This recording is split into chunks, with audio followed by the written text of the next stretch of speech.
Hi there, welcome back. I'm Pamela and we're in my kitchen again where I share with you some of my favorite recipes or those most requested by my friends and family. Today we're going to be making homemade marshmallows. Now you may wonder why. If you can go to the grocery store and buy a bag of marshmallows, why bother with this? And until I tried homemade marshmallows, I was thinking the same thing, but they really are better, as is anything that's homemade in the kitchen. And we have so many possibilities with homemade marshmallows because any extract that you have in your cabinet, you can flavor the marshmallows with. We happen to like vanilla or peppermint marshmallows, especially peppermint this time of year. And these make really beautiful gifts. Now, you can't go to the grocery store and buy some marshmallows and put them in a little cellophane bag and add a pretty bow and give them away because nobody's impressed by that. But if you make your own marshmallows, they make a beautiful gift. So let's get started. I want to show you how easy this is. First thing we're going to do is take gelatin. Now, it comes in a little box like this, and there's 4 packets in here. We're only going to use 3 of them. And we're going to just empty these packets on top of our water. So we're going to dump this water, it's a half a cup, into our bowl and sprinkle the gelatin on top. And what's going to happen is it's going to get kind of lumpy looking and start to look like some kind of a gelatin product. So 3 of those on top.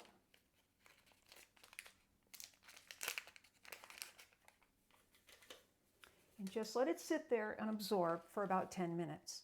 And while this is sitting there, we are going to line our pan that our marshmallow is going to go in. We're going to cook our syrup, and by the time that is done, this will have soaked 10 minutes because it doesn't take much longer than that. And we will come back to the bowl.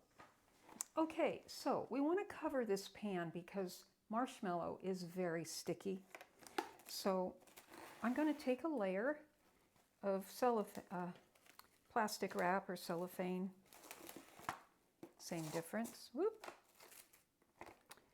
And we're going to set it in here. This is the trickiest part of the whole thing because it likes to stick to the counter. But you just want to be sure you get it down in the bottom of the pan because you want your marshmallow to have nice corners. And if it's not in there all the way down, your marshmallows are going to look funny. So we've gone this way, and now we're going to go this way.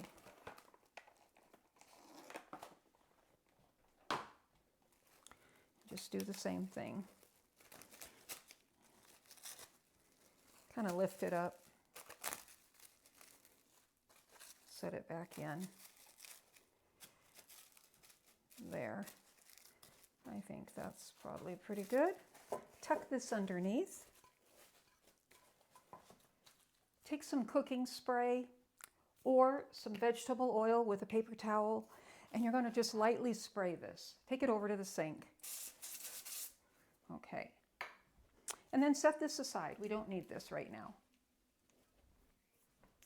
Okay, so our gelatin is soaking in water. And the next thing we're going to do is take a saucepan. You do not need a large saucepan. This is plenty big. We're going to add our sugar. That happens to be 2 cups. And we're going to add corn syrup, 2/3 cup. Just scrape it all out because corn syrup tends to stick inside the container. And a 1/4 cup of water. That's it. Basically, marshmallows are sugar. So get a nice wooden spoon that you like working with or a strong wire whisk. And we're just going to stir this. We're going to take it over to the stove, put it on a high heat, and stir continuously until it comes to a rapid boil. And when it comes to that boil, we're going to stop stirring, take the spoon out altogether. We're going to set our phone, I like to use my phone because it's exact rather than a kitchen timer, for 1 minute. And by the time this has cooked, boiling rapidly for 1 minute, we take it off the heat and it's ready to be used in our bowl. So we're going to go over to the stove now.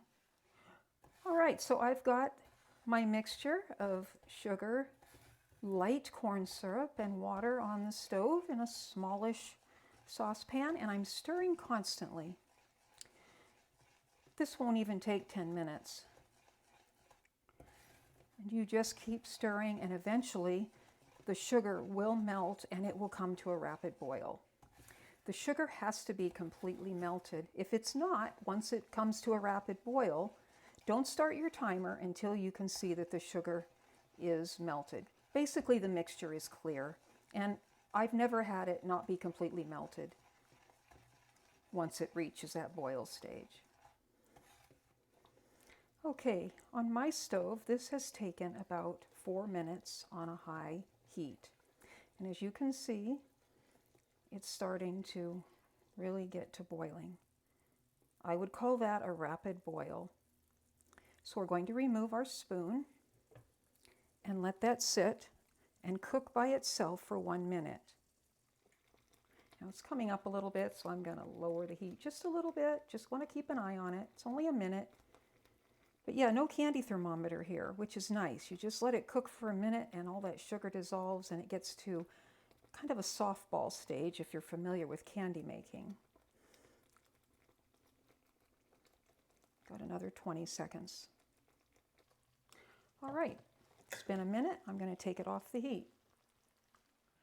Okay, so we have cooked our mixture, brought it to a boil, a hard boil, and then taken our spoon out and let it cook for 1 minute. Now we're back at the mixer. I'm going to turn my mixer on. Remember, we've got the water and the gelatin in here. We're just going to turn it on low speed and let that mix up just a little bit. It's going to look really lumpy, so don't expect it to do much. I just basically want to get my mixer going.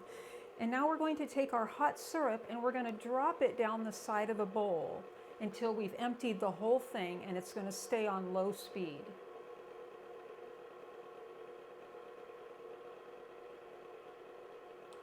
Once you get your mixture in there entirely, you're going to slowly increase your speed till you get to high.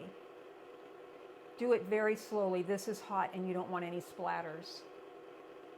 And then we're going to let it beat for about 10 minutes until it gets really white and fluffy. All right, so I'm adding salt and it's going to dissolve as this mixes. And we will come back in about 10 minutes when it's all fluffy and white and the bowl has cooled down a lot. Okay, this has been beating for 10 minutes. The next thing I'm going to do is add some coloring. Since these are going to be peppermint marshmallows, I'm going to add some red food coloring to the shade that I like. It's up to you. But turn your mixer down to low while you're adding these last ingredients.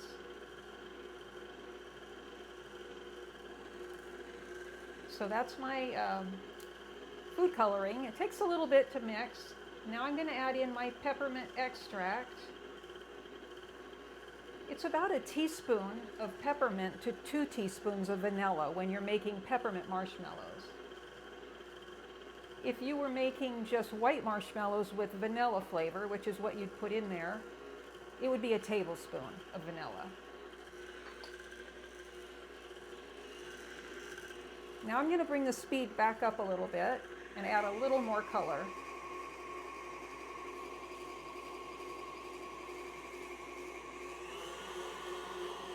And let that go about another minute or 2. Okay, I'm going to unlock it, or lock it. Let's see, there we go. So, there is our pink marshmallow. Total time that it's been whipping is 10 to 12 minutes. I usually let it go 10 minutes, then I slow it down, very slow. Add my extracts and my food coloring if you're using. And then just take this off. This is very sticky. This is really good for giving to one of your children. with a bib on because it's a mess. It is truly a mess. So I'm just going to set it down right there for now. And I'm going to show you our marshmallow. Okay. Now, I didn't scrape the bowl at all while this was going. I've not found it to be necessary. But what you do want to do is take your cooking spray again or some vegetable oil and spray the spatula that you're going to be using to scoop your marshmallow out of the bowl. Just make sure you get both sides of it. You can even do your hands if you're going to be handling it, but I have found that I usually don't get it on my hands too much. So here we go. Now, as you can maybe see or maybe not all of the food coloring mixed in completely. If I had left it to go a little longer, it probably would have, but I think it's kind of pretty with that marbled appearance. There, get most of it out of the bowl. The rest you can let your kids have fun with. There. So, just spread this around so it's in all the corners. And what I like to do is set this aside in a dust-free area because I'm not going to cover it until it becomes room temperature. You could cover it now because it's just barely warm. But I like to let it come to room temp. Spray a piece of cellophane, put the sprayed side down once it's cooled, and just seal it. I leave it till the next day. I think 3 or 4 hours would be fine, but I've always just cut it up the next day. So I'm going to set this aside and let it cool. This is my marshmallow that I made yesterday, or maybe the day before. I'm peeling off that top coat that's been greased. Now I can lift it out really easily, and it's not going to stick because I've sprayed it. But what we're going to do first is cover our workspace with a light coating of powdered sugar. Just dust it all over where you're going to be setting the block of marshmallow and beyond, because we're going to be cutting it right now and rolling the cut edges in sugar so they're not sticky. Otherwise, this would be very sticky. Okay, so that looks good for now. Okay, we're going to take this and just peel back.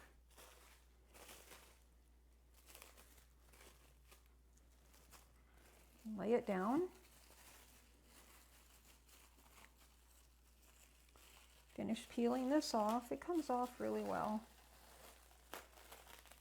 There we go. All right. So we're going to dust the top now because we're going to put a knife in it, and we don't want that knife sticking too much. It's going to stick, you'll see, because the middle of the marshmallow is,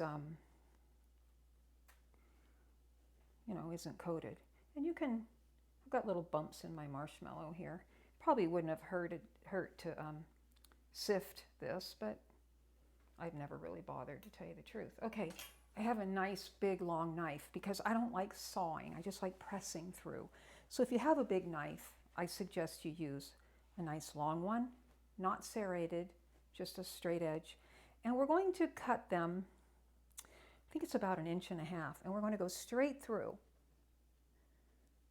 to the board. And then you can kind of peel it off your knife so you have a nice long strip. Kind of straighten it out and then do that again.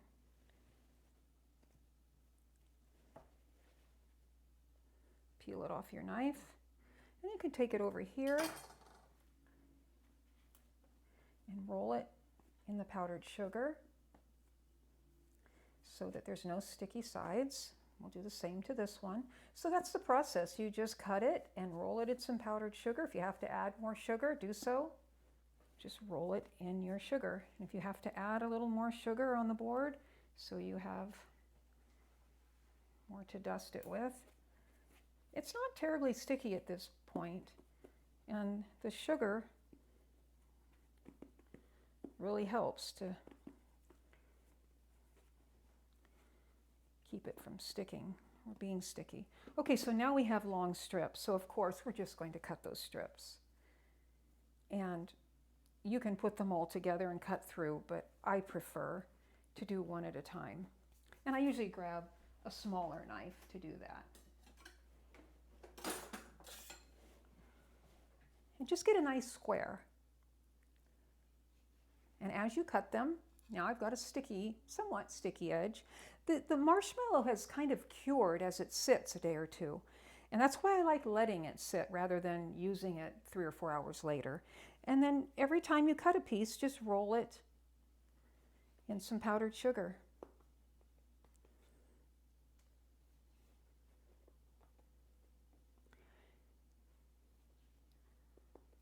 There we go. Now that's a sample right there, because I like to get them nice and square. And if I don't measure them out, then sometimes the end piece is a little off. But these are our homemade peppermint marshmallows. If you don't want peppermint, just leave out the peppermint and add a tablespoon of vanilla. And you know what really goes really well with this is a homemade cup of hot chocolate. So maybe I'll do a video about that if you're not making your own. Okay, I'll see you next time. If you're enjoying my videos, please give them a thumbs up and subscribe, and I will see you next time. Bye.